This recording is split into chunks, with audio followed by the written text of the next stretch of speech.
ওই যে ওই বেচারি স্লোগান দিল, কি দিল যে আল কোরআনের আলো সংসদে জ্বালো।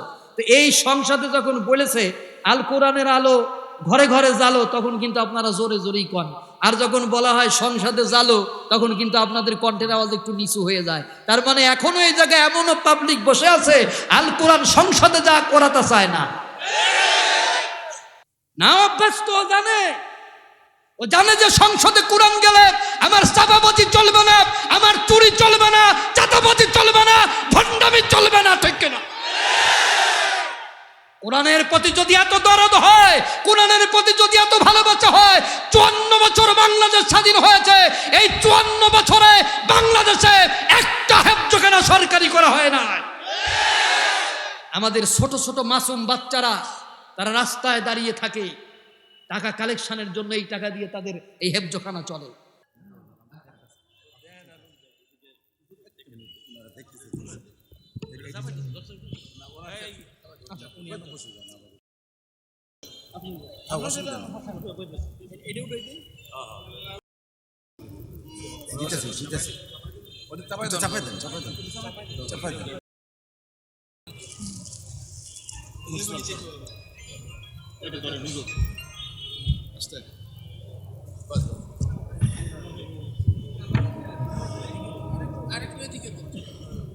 ঠিক আছে,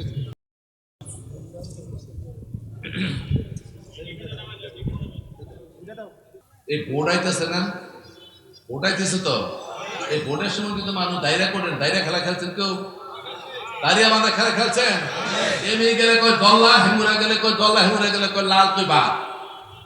এখন এই ক্যান্ডিডেটের মধ্যে কিন্তু এই দায়রা খেলা শুরু হয়েছে। সকালে কয় কোরআনের আয়াতের কথা, দুপুরে কয় বাইবেলের কথা, সন্ধ্যায় গিয়ে কয় গীতা পাঠ করে। তার জন্য ঘটনা বুঝছেন, এই চেয়ারের জন্য, মেম্বার হওয়ার জন্য, চেয়ারম্যান হওয়ার জন্য, এমপি হওয়ার জন্য, মন্ত্রী হওয়ার জন্য কোরআনের বাণীকে বিকৃত করে প্রচার করার কোন অধিকার কারো নাই। এটা করা হচ্ছে, খেয়াল করবেন আলেম ওলামারা, আমার কথা বলে মাফ করবেন, আর যদি ঠিক হয় তাহলে একটু খেয়াল করে এটার চেষ্টা করবেন, আপনারাও প্রতিবাদ করবেন। কারণ আল্লাহ রসুল থেকে আরম্ভ করে নবীরা নিষ্পাপ এবং তারা অত্যন্ত উচ্চ মার্গের মানুষ, ঠিক কিনা? আমরা মধ্যে মধ্যে শুনি নবীরা ভুল হয়েছে, এটা একটা দল কয়, নাফরমানি কথা না? নাফরমানি কথা। সাহাবায়ে কেরাম ধরে ভুল হয়েছে, আমরা জানি সাহাবায়ে কেরামরা ক্ষমাপ্রাপ্ত, আর নবী রাসূলগণ নিষ্পাপ। এই আকীদা হিসাবেই কিন্তু মুসলমানদের ঈমান আমল অনুযায়ী আমল করতে হবে। এর বাইরে যারা যায় তারা কিন্তু বেখাম পথে গেল, বিফল পথে গেল, সেই যাওয়া হচ্ছে। কারণ আপনি ধর্মকে রাজনীতির ব্যারিকেডে বন্দী করে কোরআনকে যেখানে সেখানে সস্তা বিক্রি করতে পারবেন। আল্লাহ বলেছেন, আমার কোরআনের বাণী যারা সস্তা বিক্রি করবে আমি তাদের স্বীকার করব না।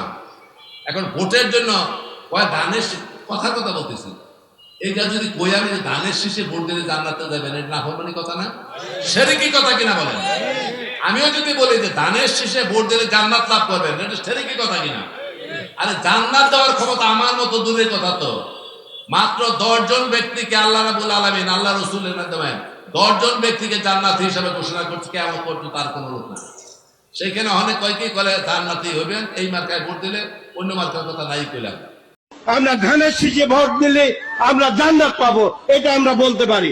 আদর্শবান দল ধানের শীষের দল।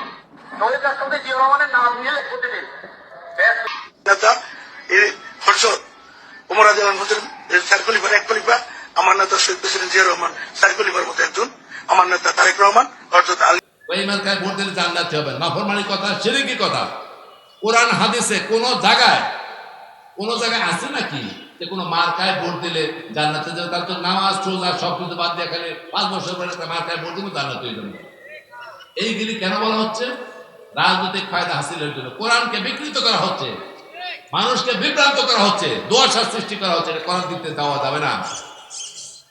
আপনি সামাজিক দায়িত্ব পালন করেন, আপনি চেয়ারম্যানগিরি করেন, আপনি মেম্বারগিরি করেন, আপনি এমপিগিরি করেন, আপনি মুসলমান হিসেবে ইসলামী নিয়ম অনুযায়ী চলেন, নামাজ পড়েন, রোজা করেন, হজ করেন, জাকাত করেন, মানুষদের ভালোভাবে করেন, সৎকার জানা হিসেবে কাজ করেন, মানুষের সাথে খারাপ ব্যবহার করেন না, 10-এর উপকার করার চেষ্টা করেন, কারো অনিষ্ট করেন না। সত্যের পথে চলুন, এই ইসলামী বিধানের মধ্যে জীবন। এইটা করতে গিয়ে যদি ভোট দিলে জান্নাতে, এটা করে যদি ভোট দেওয়ার জন্য আমরা উল্টাপাল্টা কথাবার্তা বলি, আর ইসলামকে আমরা যদি মনে করি আমি একমাত্র ইসলামের কান্ডারি, আমি ইসলামের জিম্মাদার, এটা ঠিক না। কাজে এই সমস্ত বিভ্রান্তিকর কথা থেকে দূরে থাকবেন, নিজের হেফাজত করবেন, সমাজকে হেফাজত করবেন, ধর্মকে হেফাজত করবেন। আবারও আপনাদের দোয়া চেয়ে, ভোট চেয়ে, আপনাদের আশীর্বাদ চেয়ে আমি আমার কথা এখানে শেষ করছি। আসসালামু আলাইকুম ওয়া রাহমাতুল্লাহি ওয়া বারাকাতুহু। ওই যে ওই বেচারি স্লোগান দিল, কি দিল যে আল কোরআনের আলো সংসদে জ্বালো। তো এই সংসদে যখন বলেছে আল কোরআনের আলো ঘরে ঘরে জ্বালো, তখন কিন্তু আপনারা জোরে জোরেই কন। আর যখন বলা হয় সংসদে জ্বালো, তখন কিন্তু আপনাদের কণ্ঠের আওয়াজ একটু নিচু হয়ে যায়। তার মানে এখনো এই জায়গায় এমনও পাবলিক বসে আছে আল কোরআন সংসদে যা করাতে চায় না। না অভ্যাস তো জানে, ও জানে যে সংসদে কোরআন গেলে আমার চাপাবাজি চলবে না, আমার চুরি চলবে না, চাঁদাবাজি চলবে না, ভণ্ডামি চলবে না, ঠিক কিনা? কোরআনের প্রতি যদি এত দরদ হয়, কোরআনের প্রতি যদি এত ভালোবাসা হয়, 54 বছর বাংলাদেশ স্বাধীন হয়েছে, এই 54 বছরে বাংলাদেশে একটা হেফজখানা সরকারি করা হয় না। আমাদের ছোট ছোট মাসুম বাচ্চারা তারা রাস্তায় দাঁড়িয়ে থাকে টাকা কালেকশনের জন্য, এই টাকা দিয়ে তাদের এই হেফজখানা চলে। 54 বছরে একটা হেফজখানা সরকারিকরণ করে নাই, অথচ এই ছোট ছোট বাচ্চাগুলো হলো জীবন্ত কোরআন, এইটা হলো কাগজের কোরআন। রসুলের কাছে গিয়ে রসুলের এক সাহাবী বললেন, উম্মুল মুমিনিন আপনি বলেন রসুলের চরিত্র কেমন? হযরত আয়েশা বলেন, তোমার ঘরে কোরআন নাই? বলে অবশ্যই আমার ঘরে কোরআন আছে। হযরত আয়েশা বললেন, তোমার ঘরে যেটা আছে ওইটা হলো কাগজের কোরআন, বিশ্বনবী জীবন্ত কোরআন। আপনি যদি এই কোরআনকে প্রশ্ন করেন হোয়াটস ইওর নেম, তোমার নাম কি, সে জবাব দিতে পারবে না। জবাব দিবে একটা আলেম, একটা কারি, একটা মুফতি, একটা মুহাদ্দিস, সে সাথে সাথে বলবে ইন্নাহু লাকুরআনুন কারীম। যদি আপনি তাকে প্রশ্ন করেন যে তোমার বাড়ি কোথায়, হোয়ার ইজ ইওর হোম, কোরআন তোমার বাড়ি কোথায়, সাথে সাথে একটা হাফেজ জবাব দেবে ফি লাউহিম মাহফুজ। যদি তাকে প্রশ্ন করেন হে কোরআন তুমি পৃথিবীতে কেন এসেছো, একটা হাফেজ জবাব দিবে তানজিলুম মির রাব্বিল আলামিন, আমাকে আল্লাহ নাজিল করেছে হুদাল লিন-নাস, মানুষের হেদায়েতের জন্য। এই জন্য আমার দেশের কিছু শয়তানেরা এই কাগজের কোরআনকে চুমা খায় আর হাফেজ মেরে শুয়ায় ফেলে দেয়। ওরা জানে যে হাফেজের কণ্ঠ চেপে ধরতে পারলেই এই কাগজের কোরআন আর কথা বলতে পারবে না। এই জন্য কোরআনকে সুমা খায় আর আলেমদেরকে পিটায়। ভালোবাসা দেখান, আলেমদের প্রতি দরদ দেখান। আগামীতে রাষ্ট্রপ্রধান হবেন যিনি এবং রাষ্ট্র ক্ষমতায় তিনি যাবেন, আপনাকে কথা দিতে হবে প্রত্যেকটি ওয়ার্ডে একটি হেফজখানা সরকারিকরণ করতে হবে। বাপের বেটা হলে এই ওয়াদা দিয়ে তারপরে ভোট চান। এ কথা তো বলেন না, এ কথা তো বলেন না। আলেমদের সম্মান করতে হবে। হ্যাঁ, আর আমাদেরও কিছু আলেম দালাল হইছে, দালালের ঘরের দালাল, কিছু খাবার পাইলেই সেই পক্ষে ভিড়ে যায়। কথা কোন ঠিক কিনা? শিল্পী নকুল বিশ্বাস হিন্দু মানুষ, তিনি একটি গান লিখেছেন। তিনি গান লিখেছেন, যদি আগুন লেগে বলবো ধ্বংস হয়ে যায়, ধ্বংস হয়ে যায়, যদি আগুন লেগে ধ্বংস হয় পৃথিবীর সব বইয়ের দোকান, বিশ্ব থেকে হারাবে না পবিত্র কোরআন। করবে কেমন করে কোরআন ধ্বংস আগুনের তেজে, করবে কেমন করে কোরআন ধ্বংস আগুনের তেজে। আছে বিশ্ব ভরা কোটি কোটি কোরআনের হাফেজ, ঠিক না? ওরা আবার ছাপিয়ে আসমানি গ্রন্থ, ছাপিয়ে আসমানি গ্রন্থ, বাঁচাবে কোরআনের মান, বিশ্ব থেকে হারাবে না পবিত্র কোরআন। তার মানে গোটা পৃথিবীর লাইব্রেরিতে গুলো যদি আগুন ধরায় দেন, গোটা বাংলাদেশের লাইব্রেরি যদি পুড়ায় দেন, গোটা পৃথিবীর লাইব্রেরি যদি পুড়ায় দেন, আমার এই মোবাইলে এই হেফজখানা, যেই হেফজখানায় আজকে মাহফিল হচ্ছে, এই হেফজখানার একটা হাফেজ যদি বেঁচে থাকে, আবার গোটা পৃথিবীতে কোটি কোটি কোরআন ছাপানো যাবে। সুতরাং তাদের টার্গেট হলো মাদ্রাসার দিকে, সুতরাং তাদের টার্গেট হলো হাফেজদের দিকে, তাদের টার্গেট হলো মাওলানার দিকে। এই হাফেজ যদি মাওলানা যদি মাদ্রাসাগুলো যদি ধ্বংস করে দেওয়া যায়, তাহলে এই দেশে আলেমরা আর কথা বলতে পারবে না। সুতরাং এই জীবন্ত কোরআন এই হাফেজদেরকে সংরক্ষণ আল্লাহ রাব্বুল আলামিন করেছেন তাদের সিনার ভিতরে কোরআন দিয়ে, ঠিক কিনা? কোরআন হলো এই দুনিয়ার জীবন্ত গ্রন্থ। যদি প্রশ্ন করো উত্তর পাবে, যদি প্রশ্ন করো উত্তর পাবে, এমন প্রাণবন্ত কোরআন হলো এই দুনিয়ার জীবন্ত গ্রন্থ। যদি প্রশ্ন করো তোমার নাম কি হে প্রাণপতি, বলবে তখন ইন্নাহুলা কোরআনুন কারীম। যদি প্রশ্ন করো কোরআন তোমার দেশের বাড়ি কই, বলবে সে লাউহিম মাহফুজ ঠিকানাহীন নই। বলো দুনিয়াতে আছে কটা বই, এমন মধুমন্ত কোরআন হলো এই দুনিয়ার জীবন্ত গ্রন্থ। সুতরাং কোরআন হলো জীবন্ত গ্রন্থ। সেই কোরআনের প্রতি আমাদের ভালোবাসা আছে কি নাই? মোটেও ভালোবাসা নাই। কোরআনের প্রতি যদি ভালোবাসা থাকতো, তাহলে কোরআনের ধারক কোরআনের বাহক যারা, তাদের রাস্তার উপরে প্লেট নিয়ে মাদ্রাসার জন্য কালেকশন করা লাগতো না, তাদের বাড়িতে বাড়িতে গিয়ে কালেকশন করা লাগতো না। কোরআনকে যদি আমরা ভালোবাসতাম, তাহলে এই কোরআনের প্রতিষ্ঠানগুলোকে আমরা সরকারিকরণ করে দিতাম। আমাদের পার্লামেন্টে এই ব্যাপারে একটা কথাও এই 54 বছরে কোনো মুসলমানের বাচ্চা বলে নাই।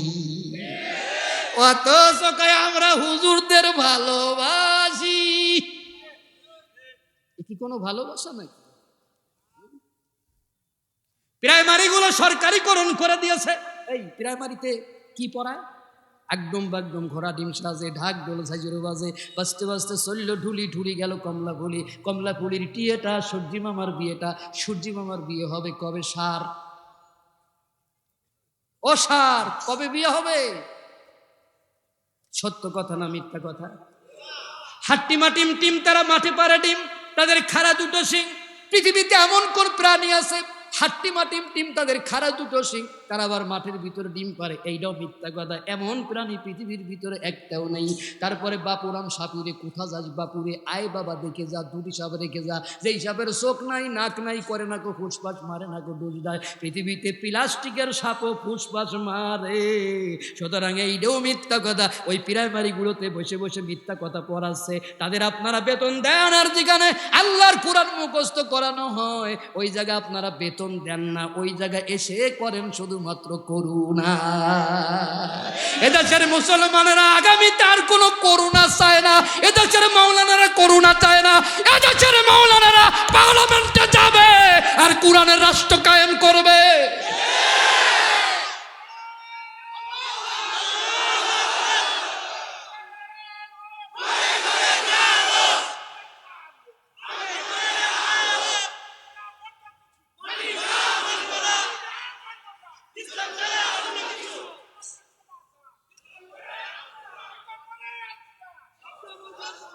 ভাই কষ্ট হচ্ছে, আর একটু ওয়াজ করব।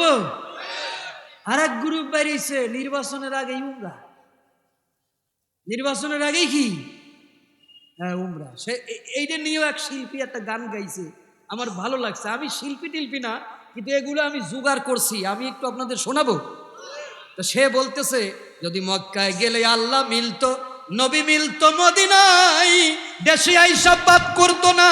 হজ করিতে যারা যায়, হজ করিতে যারা যায়, কেউ যায় টাকার গরমে, কেউ যায় দেশ ভ্রমণে, ধনী যায় ধনের টানে, আনিতে সোনা দানা। মক্কায় গেলেই আল্লাহ মেলে না।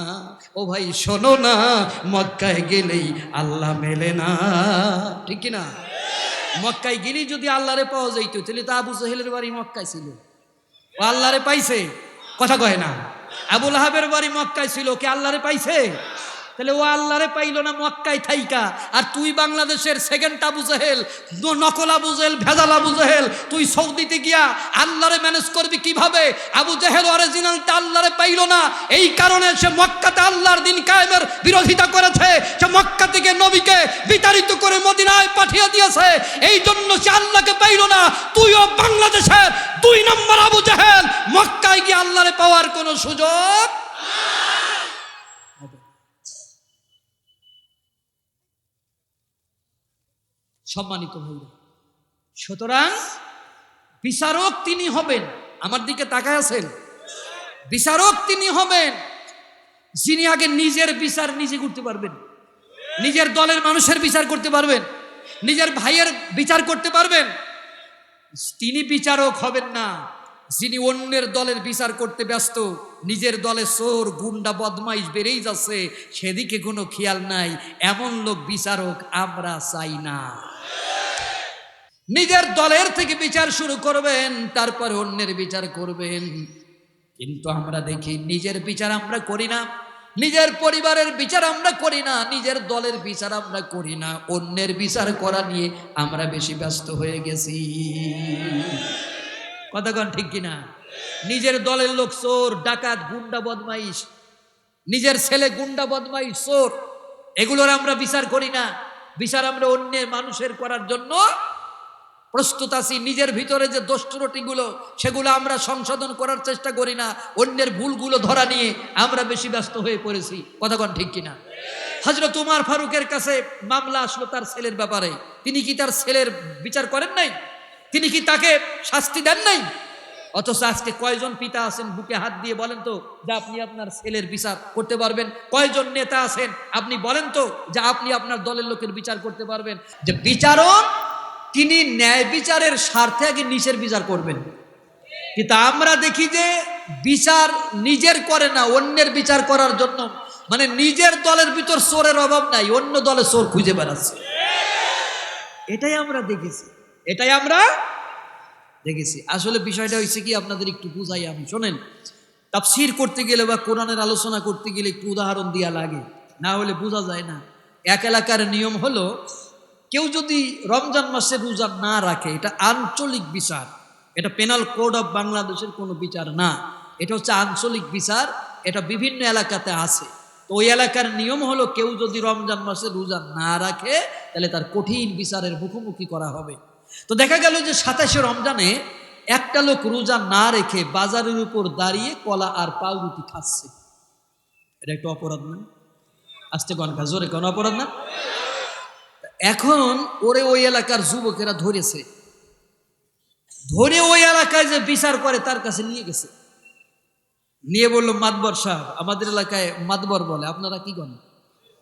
আপনারাও মাতবর করেন, অনেক জায়গায় মোড়ল মন্ডল এগুলো কয়। তো কয় যে মাতবর সাহেব, এই বেটা আজকে 27শে রমজান পবিত্র দিনে বাজারের উপরে কলা পাউরুটি খাইয়া আমাদের রমজানের বিরাট অপমান করেছে, আমরা ওর বিচার চাই। তো নেতায় বলল, মাতবর সাহেব বলল যে কঠিন বিচার করবো, এমন বিচার কিয়ামতের আগেও এই এলাকায় আর এই দুঃসাহস কেউ দেখাবে না। ওরে ধরে গাছের সাথে শক্ত করে বাঁধো, ততক্ষণ আমি সকালের নাস্তাটা খেয়ে আসি। আচ্ছা, এই যার বিচার হবে ওর অপরাধ কি? কথা কয় না। আমি কিন্তু আপনাদের এক ক্লাস নিচ্ছি, মানে স্যার যেমন পড়ায় সেইভাবে পড়াচ্ছি। যার বিচার হচ্ছে ওর অপরাধ কি? ও 27শে রমজানের দিন খাইছে, আর যে বিচার করবে সে কি বলল? তো দুই খাওয়ার ভিতর পার্থক্য কি আছে? আছে। আমি আইনের ছাত্র, আমি আইনের ছাত্র, তা আমি কি আপনাদেরকে বেআইনি কথা বলবো? বলবো না তো। পার্থক্য আছে, আমার দিকে তাকাবেন। সে পার্থক্য হলো, যে লোকটা বাজারের উপর দাঁড়িয়ে খাচ্ছিল, ওর পেটের ব্যথা হয়েছে ফজরের সময়, বাবা বললো রোজা ভেঙে দাও, বললো মারা যাব, তারপরে রোজা ভাঙবো না। এরকম পাবলিক আছে না? আবার এমনও পাবলিক আছে রোজা রাখে না, ইফতারি খায়। তারে যদি বলা যায় যে কিরে তুই রোজা রাখিস না, ইফতারি খাস কে? তো কয় যে রোজা না রেখে এক ভুল করছি, ইফতারি না খেয়ে কি আরেক ভুল করা যায়? ইফতারি খাওয়া সুন্নাত তুমি জানো না? তার মানে একজন লাঙল চষতেছে মাথায় টুপি দিয়ে আর কাঁচা দিয়ে, তো তারে বলা হইলো যে তুমি কাঁচা দিয়ে মাথায় টুপি দিয়ে লাঙল চষতেছো, ওই যে মাথায় টুপি দিয়ে সুন্নাত তুমি জানো না? মানে মোষ উঁচু করে মদ খাওয়ার মতো, মোষে লাগলে কি হবে? মাকরু হবে, এই জন্য মোষরে উঁচু করে মদ খাচ্ছে। তা আমার দেশে এরকম কিছু লোক আছে না? আছে না? ও পুবাইলের মুসলমানেরা, ও গাজীপুরের মুসলমানেরা, যারা আল্লাহর জমিনে আল্লাহর দিন কায়েমের জন্য চেষ্টা করে, তারা কারোর হুমকি ধামকিতে ভয় পায় না। আমার একটি স্বপ্ন পূরণ করো ও গো দয়াময়, তোমার কথা বলতে গিয়ে না পাই যেন ভয়, আমি তোমার কথা বলতে গিয়ে না পাই যেন ভয়। ঠিক কিনা বলেন? আমি অটল যেন থাকতে পারি আল কোরআনের সাথে, আমি ধৈর্য নিয়ে ডাকতে পারি দিন কায়েমের পথে। ঠিক না? আমি অটল যেন থাকতে পারি আল কোরআনের সাথে, আমি ধৈর্য নিয়ে ডাকতে পারি দিন কায়েমের পথে। আমায় এমন শক্তি সাহস দিও ওগো দয়াময়, তোমার গান গাইতে গিয়ে না পাই যেন ভয়, আমি তোমার কথা বলতে গিয়ে মরণ যেন হয়। মারহাবা খান, একটু জিকির করি লা ইলাহা। জোরে জোরে লা ইলাহা ইল্লাল্লাহ সুবহানাল্লাহ আলহামদুলিল্লাহ লা ইলাহা। পাখির গানে গানে হাওয়ার টানে টানে, হাওয়ার টানে টানে, পাখির গানে গানে ওই নামেরই গান শোনা যায়, ওই নামেরই সুর শোনা যায়, হইলে পাগল পারা লা ইলাহা। জোরে জোরে পড়া যাবে না? লা ইলাহা সুবহানাল্লাহ আলহামদুলিল্লাহ লা ইলাহা ইল্লাল্লাহ, লা ইলাহা ইল্লাল্লাহ মুহাম্মাদুর রাসূলুল্লাহ। সকলে করুন সাল্লাল্লাহু আলাইহি ওয়াসাল্লাম।